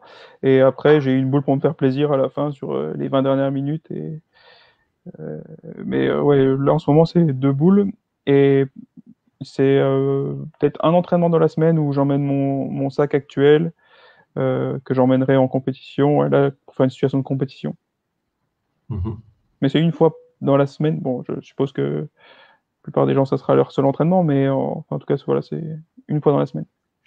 Alors, par contre, j'aimerais bien te faire répéter ce que tu as dit tout à l'heure au sujet du nombre d'entraînements par semaine. Ben, en ce moment, là, c'est 5, parce qu'il y a le confinement, qu'on est tranquille. Mais si j'avais un peu plus de cours, ou sur des horaires un peu plus compliqués, ce serait peut-être 3-4 sur le bowling et 2-3 en physique. Voilà, donc là, en ce moment, du coup, ça fait normalement 8 entraînements, donc 3 de physique et 5 de bowling. J'en participe en physique que à 1 ou 2 en ce moment, parce que j'ai des cours en même temps. Mais voilà, donc si je devais faire tous les entraînements, ça serait environ 16 heures d'entraînement par la semaine. Ce qui est plutôt normal, bas par rapport à ce que la moyenne où on était quand j'étais au Krebs. Donc c'est sur mes 4 premières années de haut niveau. On était plus aux alentours de 20. Une question d'Henri qui nous dit notre reprise sera catastrophique, donc comment faire pour garder notre niveau, même si bas? Bah, déjà, c'est physiquement de garder la forme pour que la reprise soit quand même plus simple. Mais dites-vous que votre niveau, les autres aussi, ils auront un bon niveau. Donc, si vous cherchez à vous comparer, comparez-vous pas trop. Faites quelques semaines où on reprend doucement. Peut-être ce que vous avez travaillé il y a longtemps sur la position d'arrivée, le bras qui part d'un côté ou d'un autre. Vraiment, concentrez-vous sur vos défauts qui arrivent très souvent et les corriger parce qu'ils vont sûrement ressurgir, même si vous les aviez corrigés il n'y a pas longtemps. Et surtout, prenez le temps de vous réapproprier les sensations. Ouais, dans un premier temps, quand les pistes vont rouvrir, c'est pas chercher à faire du score. C'est effectivement, je te rejoins, Valentin, il faut se réapproprier les sensations, mais vous pouvez très bien, vous n'avez pas besoin des pistes pour vous entraîner. On l'a vu sur les lives, hein, on vous a expliqué comment. Donc déjà, c'est d'organiser live, d'aller chercher de la connaissance, de noter son arsenal et puis de faire des exercices chez soi. Pourquoi pas faire des exercices comme si on simulait une ligne de foot. Je sais qu'il y a des gens qui lancent la boule avec des matelas ou sur leur lit et qui font des lancers. Je sais qu'il le fait. On peut faire des approches, on peut faire. Enfin voilà, il y en a qui lancent des boules dans le jardin. Ouais. Je regarde s'il y a une question pour toi, Valentin. Je vais les lire peut-être. Ok, pour les pads, comment peut-on utiliser uniquement boule d'essai? Oui, enfin en tout cas au niveau, c'est ce que je fais. Si c'est mon deuxième squad, c'est-à-dire la deuxième fois que je joue sur le village, troisième fois, quatrième fois, je sais que je vais avoir besoin d'une certaine surface. Donc oui, bien sûr, je l'ai fait même avant que les boules d'essai commencent. Ouais, c'est tactique, hein, on prépare toute la série. Et surtout, vous grillez du temps de boule d'essai si vous le faites pendant les boules d'essai. Donc, vaut mieux le faire par anticipation. 2 boules de strike peuvent suffire pour s'adapter. Ça dépend où, quand. C'est-à-dire qu'un soir de ligue, bien sûr, Ça aura aucun problème. Si c'est un tournoi dans votre bowling où vous entraînez tout le temps, je pense qu'il n'y aura pas de problème. Par contre, si c'est dans un bowling où vous n'avez pas trop l'habitude d'aller, non, ça sera compliqué de pallier à toutes les éventualités avec ça. Après, ça dépend du niveau de la compétition. Si c'est un scratch, je pense à ça, mais ça sera compliqué. Mais si c'est un tournoi handicap où c'est un peu plus dans l'amusement, un peu plus où vous savez que les conditions de jeu, ce sera sûrement un huilage assez facile que vous connaissez, oui, je pense que ça peut suffire. Ouais. Une remarque d'Anto qui nous dit un peu d'entretien physique, c'est très important. À préparer les reprises avec des entraînements sans nécessairement de lancer, balancier, posture, tenue de boule. Ça, c'est des choses effectivement qu'on peut faire chez soi. Anto, il est prof de PS, hein, donc c'est Ouais. son. Hein. Ouais. Je joue actuellement avec un poignet type Ebonite. Quel serait l'intérêt de jouer sans? Ben, ça dépend votre âge et vos ambitions, honnêtement. Si vous avez, si vous n'avez pas juste le plaisir de l'enlever, allez-y, hein, vous n'aurez rien à perdre. Mais si vous cherchez de la performance, il va falloir travailler un petit peu quand même pour gagner cette petite force et ce positionnement de poignet qui va vous permettre d'avoir les rotations.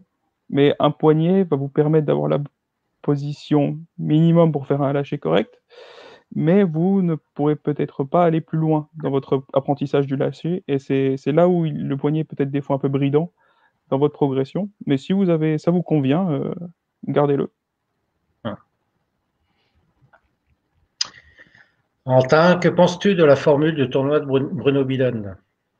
Alors déjà, il faut savoir que c'est un tournoi d'exhibition, donc c'est pas un tournoi de performance à proprement parler, même si on fait en sorte d'être très performant à la télé. Mais voilà, il faut qu'on aille voir le plus de bowling possible. Donc même si des fois c'est pas forcément équitable, pas forcément le plus révélateur du niveau de chacun, c'est pas ce qu'on recherche. On recherche juste des belles images avec beaucoup de scores, et je la trouve plutôt pertinente, en tout cas dans ce plan-là. Après, nous, quand on le vit, on ressent qu'il y a beaucoup de temps mort. Vous ne le ressentez pas quand vous voyez les images, mais il y a des choses qui peuvent être un peu perfectionnées. On en parle avec Bruno, il n'y a pas de souci, mais en tout cas, la formule, en tant que spectateur, pour moi, je la trouve très bien. Oui, puis ça a le mérite d'exister. On remercie Bruno par rapport à ça. C'est que voilà, ça nous permet de voir, d'avoir l'occasion d'avoir du bowling à la télé, ce qui est quand même pas négligeable, et puis d'avoir quelquefois des joueurs. Là, il y avait Daria Pajak qui était venue. Bon, bah, c'est plutôt chouette, quoi. C'est plutôt sympa. Ouais, c'est une belle promotion.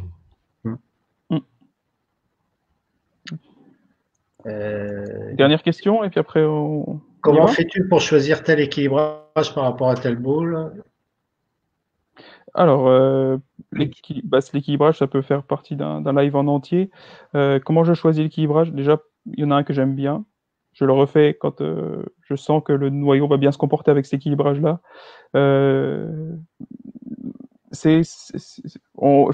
Honnêtement, je pourrais pas répondre en un temps raisonnable. Désolé. Mais comment je fais? Souvent par expérience et par la théorie. Je vais pas en dire plus. Désolé. Oui, puis c'est par rapport à ton jeu. Alors, est-ce que toi, tu as, enfin non, on voit bien sur il y a des joueurs qui ont des équilibrages différents sur toutes leurs boules. Est-ce que tu es plutôt pour, une fois qu'on a trouvé un équilibrage qui fonctionne pour un type de jeu, d'utiliser majoritairement ce genre d'équilibrage? Ça dépend. Je dirais que non, il y a toujours des petites on peut toujours affiner un petit peu, garder exactement le même. Je trouve que des fois, c'est peut-être manquer un peu pas de réflexion peut-être dans sa démarche de perçage.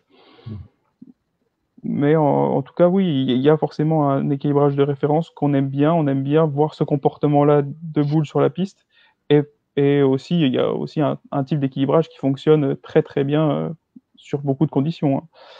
Mais après, comment je fais pour choisir les autres équilibrages, plutôt ça la question. Et ben, ça va être une situation de jeu spéciale, comme par exemple, il y a une situation de jeu qui est très très perturbante quand on arrive sur des tournois Scratch où les conditions de jeu sont très faciles. C'est qu'on va être très bien sur les premières parties, et puis quand ça va avoir une transition, et ben, on va monter. Et quand on va envoyer à gauche, la boule va plus jamais revenir, et quand on va l'envoyer à droite, la boule va faire que revenir et aller passer à gauche, pourquoi pas. Donc là, on est complètement dans une espèce de paradoxe, parce qu'on se dit, si on envoie à droite, ça devrait aller à droite, mais non, ça là, ça va plus à gauche. Donc il faut essayer de trouver un équilibrage qui s'arrondisse suffisamment bien, de la bonne manière, que la dynamique du noyau soit bien adaptée à ce type de conditions-là. Voilà, ça c'est par exemple, c'est un équilibrage que je vais utiliser, que avec l'expérience, j'ai pu découvrir. Et voilà, maintenant je peux le choisir si j'ai de nouvelles boules qui sortent et que je veux pallier à cette situation-là précise.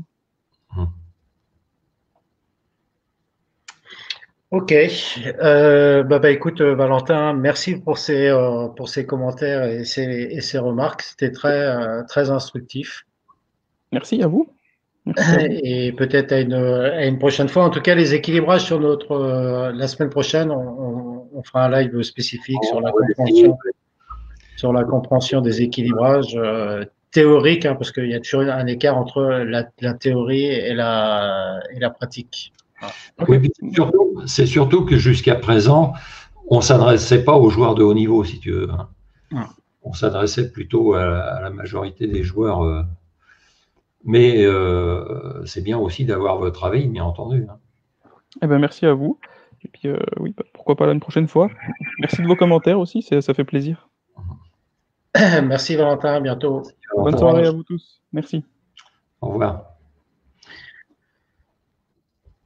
Et donc, on va faire la transition avec quelques exemples avec les pros.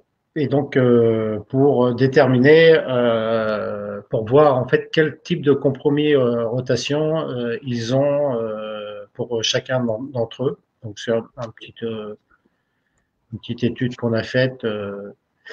Et donc, ici, sur un village PBA, donc un 44 pieds, donc un village plutôt long. Alors, on n'a pas précisé le volume d'huile, tout ça, parce qu'il faudrait le faire, mais c'est juste pour montrer un peu les compromis vitesse-rotation. Et là, en fait, l'idée, donc, on a Charlie Brown, 32-3, avec des RPM 135, il y a Richard Tice qui a participé, Tom Dottery et Marshall Kent. Et là, on voit que les rotations sont légèrement supérieures à la vitesse.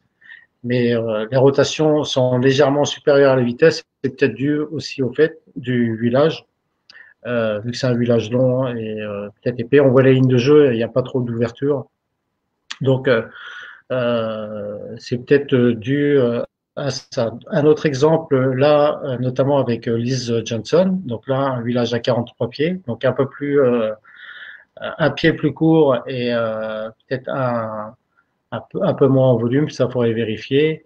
Liz Johnson qui a 30 km/h, c'est quand même assez important pour une femme, avec RPM 327. Et là, Wes Mallott, Tom Swallood, Anthony Pepe qui est gaucher, on voit la ligne de jeu à gauche, il n'y en a qu'une, c'est lui. Et donc là, on est sur rotation et vitesse qui sont équilibrées en fait. On a Clara Guerrero, donc avec une vitesse de 26,7 et des RPM de 276, compromis équilibré. Daria Pajak, qui elle a légèrement plus de rotation que de vitesse. C'est vrai qu'elle a un lâcher qui est assez monstrueux chez les dames. Et on a Verity Crowley, qui a une vitesse de 27 avec des RPM 316, qui a un compromis également équilibré. Et puis on a un autre joueur aussi, Reno Page, avec une vitesse de 30, des RPM 390, qui a aussi également un compromis équilibré. Et tous, dans l'ensemble, de toute façon, ils ont un compromis qui est équilibré. Par contre, la différence, c'est que ils sont capables de modifier leur compromis. C'est-à-dire que si le terrain demande d'avoir plus de vitesse que de rotation ou inversement plus de rotation que de vitesse, Ils vont être capables, bon, d'une part, comme disait Gaëtan, ils vont aller dans le camion et puis ils vont percer le type de boule qu'il faut sur ce type de conditions.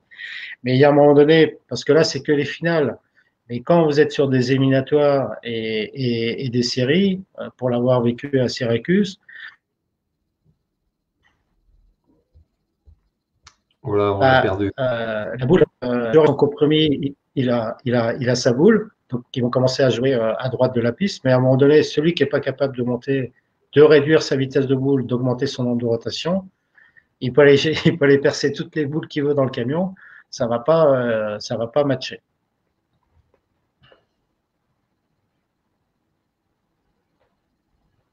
Donc voilà, c'était pour vous montrer, hein, bien entendu, comment en fait les pros faisaient, et eux ils ont cette capacité soit à monter, soit à descendre, soit à modifier leur vitesse de rotation pour pouvoir matcher avec ce que le terrain demande et avec les boules qui sont utilisées. Une remarque, GG, par rapport à ça? Oui, je voulais dire que justement chez les pros, bah, on a vu qu'il y avait des pros qui étaient dans les 500 tours 500 tours minute, d'autres qui étaient entre 300 et 400, et ce sont des pros qui sont quand même dans les finales.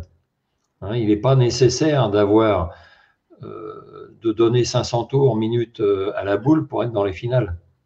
Il faut que effectivement, il soit bon. On voit bien sur ce tournoi, ça c'est les 4 finalistes qui ont participé. Donc on a un gaucher, on a 2 droitiers et on a une femme. Voilà, et puis le maximum c'est 420 tours.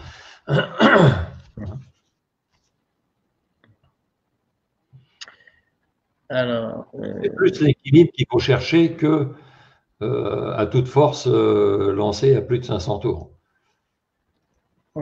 Alors là, il y a une question de Henri qui me dit combien de kilomètres/heure peuvent-ils descendre? Moi, j'ai pas la réponse. L'équipe de France Senior, où on leur a demandé de faire 5 frames avec leur vitesse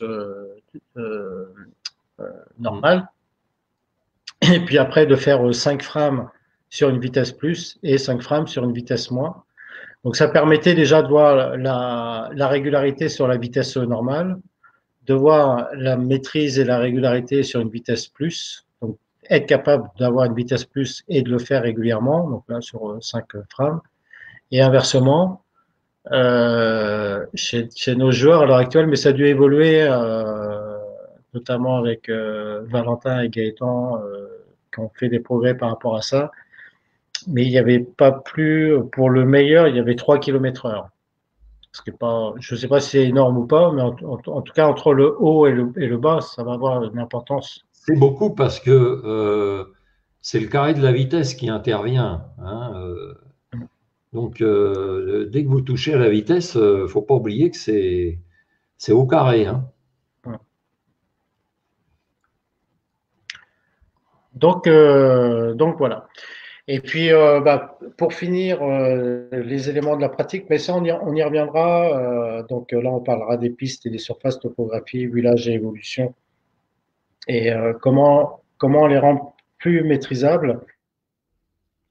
Est-ce qu'on va utiliser les boules ou plutôt aller dans le sens de la compréhension de la réaction de la boule sur la piste et acquérir des compétences d'adaptation? C'est ce qu'on verra par la suite, de vous montrer en fait quelles compétences tactiques il faut avoir, et notamment celles de base, qui sont de modifier les lignes de jeu et de modifier aussi, d'être capable de modifier un peu ses axes de rotation pour modifier la réaction de la boule sur la piste plutôt que d'utiliser les boules. Comme je dis, les boules vont optimiser ce que vous savez faire, mais ne vont pas remplacer ce que vous ne savez pas faire en termes de performance. Voilà. Parce que ça va vous limiter dans la performance et dans la confiance aussi. Donc, notre prochain rendez-vous, jeudi 21 janvier, donc on verra le poids de boule, notamment la problématique d'Oriette et l'impact que ça va avoir dans les quilles. Et les équilibrages, selon, parce que les équilibrages, il y a quand même pas mal de choses à dire. Donc, selon ce qu'il y a à dire, peut-être qu'on le fera en 2 parties, on verra ça. Et là, je voudrais faire ressortir, par rapport à ce qu'ont dit Gaëtan et Valentin, qu'ils misaient plutôt sur la stabilité de la boule, hein, pas trop d'ERG trop élevés, pas de surface trop polie. Donc je pense que ça, c'est un message important à faire passer. Oui, tout à fait. Il y a Thierry, que je salue, qui lui dit merci de nous avoir monté les équilibrages des jeunes. Valentin a l'air de retarder plus sa zone de transition que Gaëtan. Ils ont deux façons de stratégie qui sont toutes les deux performantes, hein, et deux façons de penser aussi qui sont différentes, qui étaient très différentes au départ et qui se rapprochent au fur et à mesure qu'ils avancent dans le haut niveau. Disons que ils me valideront, mais Valentin, c'est un technicien qui analyse beaucoup. Et Gaëtan, c'est plus un joueur d'instinct, mais en tout cas, dans les deux cas, c'est vraiment des deux très bons joueurs de haut niveau et qui se perfectionnent au fil de temps et qui partagent en plus leur façon de voir les choses, même si des fois on n'est pas d'accord, hein, donc on échange. Et en tout cas, c'est très constructif d'avoir ce type de joueur avec nous. Voilà. Et donc, un petit rappel, donc vous pouvez retrouver ce live sur la page YouTube de la fédération. Et puis, la présentation qu'on vous a faite, elle sera disponible. Donc, je verrai avec Aïda. J'en profite pour la saluer. Je ne sais pas si elle est présente. Mais en tout cas, pour la remercier, là, elle nous a fait un flyer avec de l'animation. C'est vraiment très joli. Donc, elle aussi, au fur et à mesure, elle s'améliore. Elle nous fait des choses très jolies. Donc, merci Aïda. Merci à vous toutes et tous pour vos questions qui ont été très pertinentes, qui a eu beaucoup de questions intéressantes. De plus en plus intéressantes, les questions. Ouais. Ouais. Donc, quelques.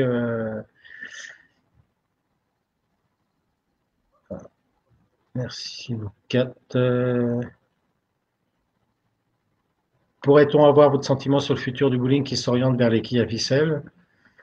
Ça peut faire effectivement un état de discussion. Ça peut être quelque chose. Je pense inviter aussi également le nouveau président du CNB. Peut-être qu'on en parlera, on échangera par rapport à ça. Mais il y a un moment donné où ça va arriver et on va être obligé de jouer de jouer dessus. Donc c'est un contexte qui change, mais c'est comme, je ne sais pas si c'est comparable, mais avant on jouait que sur des pistes en bois.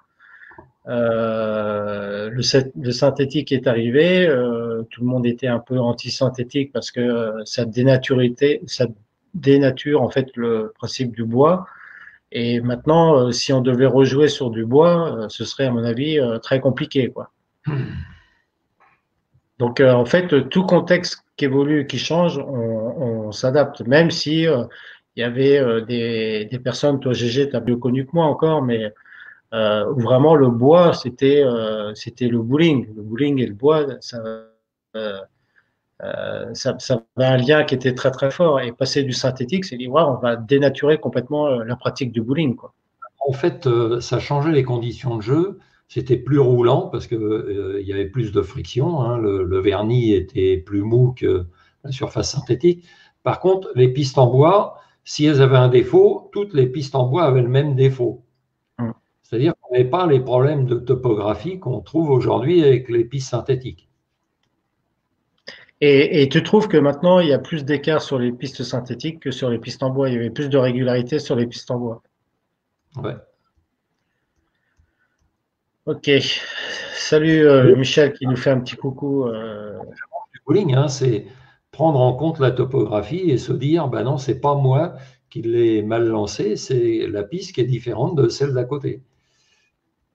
Ouais. Thierry qui nous fait un petit bonsoir. Merci de nous suivre. Merci. Merci à toutes et à tous pour cette participation. Merci GG. Bonne soirée à toi.